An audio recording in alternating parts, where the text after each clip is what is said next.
आज हम ये सीखेंगे कि डिफरेंट टाइम फ्रेम के अंदर हमने किस तरह एक अच्छी ट्रेड ले सकते हैं। फॉर एग्जांपल तौर पर H4 के अंदर, डेली के अंदर, H1 के अंदर और वीकली ट्रेड के अंदर भी हम किस तरह डिफरेंट टाइम फ्रेम को देख के हम एक अच्छी ट्रेड ले सकते हैं डेली बेस के ऊपर। तो स्टार्ट करते हैं। सबसे पहले हम ये देखेंगे टॉप डाउन एनालिसिस क्या चीज़ है, और इसमें से ये हमारा मेन टॉपिक है, और इसमें से हम smart money and price action को सबसे पहले डिस्कशन कर लेते हैं। इसमें कौन कौन सी ऐसी चीज़ें हैं, उसमें से हम देखते हैं कि सबसे पहले कि मार्केट ट्रैक्शन जो होती है, जो ट्रेंड बाय का या सेल का, सबसे पहले हमने ये चीज देखनी है।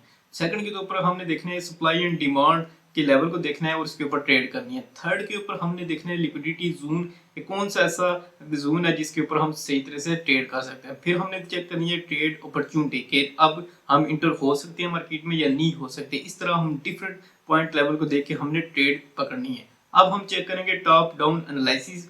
फॉर एग्जाम्पल तो पूरा high time frame, medium time frame और लोअर टाइम फ्रेम, तीन किस्म के हमने टाइम फ्रेम देखनी है।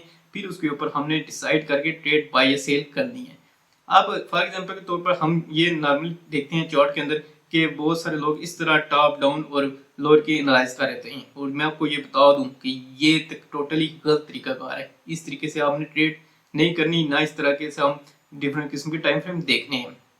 फॉर एग्जाम्पल तो अभी हम देखते हैं H1 टाइम फ्रेम के अंदर हमें ये शो कर रहा है कि अभी डाउन ट्रेंड चल रहा है। तो अब H1 के अंदर कंफर्म करने के बाद मार्केट में अब हमने नेक्स्ट टाइम फ्रेम जो देखना होता है वो देखना है H4 टाइम फ्रेम के अंदर, क्या इसके अंदर भी मार्केट डाउन ट्रेंड शो कर रही है। अगर तो शो कर रही है तो फिर आपने एक और टाइम फ्रेम नेक्स्ट भी देखना है। उसमें आपको कहूंगा कि जो टाइम फ्रेम नेक्स्ट है वो है daily time frame. Daily frame के ऊपर भी आपने नोट करना है कि मार्केट डेली टाइम फ्रेम के अंदर बाय के अंदर है या सेल के अंदर है। इस तरह हमने तीनों H1, H4 और डे 1 के अंदर हमने टाइम फ्रेम चेक करना है।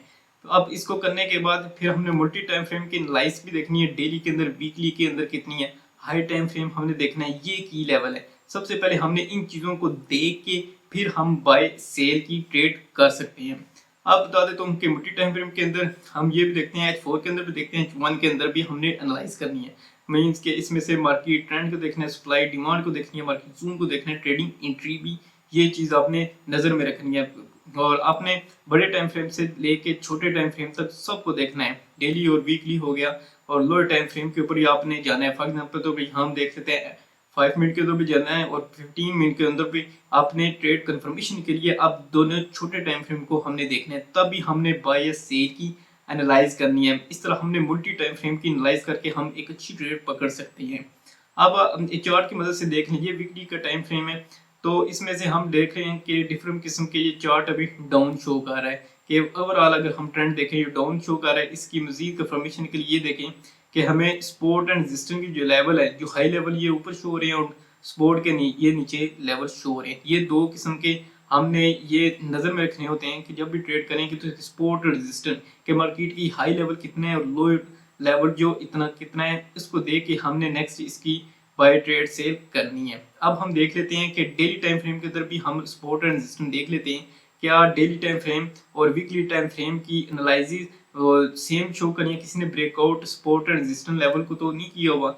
इसको हमने सबसे पहले कंफर्म करना होता है कि जो वीकली होती है या डेली की टाइम फ्रेम होती है, इन दोनों को हमने कंफर्म करके नेक्स्ट हमने ट्रेड लेनी होती है। अब अगर ये वीकली टाइम फ्रेम देख ले, इसमें से हमने जब एंट्री लेनी है तो एंट्री लेके दोनों को देख के बड़े टाइम फ्रेम के ऊपर लेते हैं। जैसे ये भी बता दूं कि ये जो ऊपर जो रेजिस्टेंस के लेवल है, वहां से जब मार्केट ब्रेकआउट करके नीचे आती है तो वो एंट्री पॉइंट हमारा होता है। जैसे कि एरो की मदद से ये शो किया गया है कि ये हमारे एंट्री पॉइंट है, नीचे से भी शो किए गए, ऊपर भी शो गए। इस तरह आप एक अच्छी सपोर्ट एंड रेजिस्टेंस को देख के एक ट्रेड ले सकते हैं। ये कंफर्म एंट्री पॉइंट होती है कि मार्केट बार बार जहाँ से टच करके ऊपर जा रही हो या नीचे आ रही हो, तो इस ये एक स्ट्रॉन्ग किस्म का सपोर्ट एंड रेजिस्टेंस पॉइंट होता है जो हम एक ट्रेड अच्छी लेने के लिए यूज करते हैं।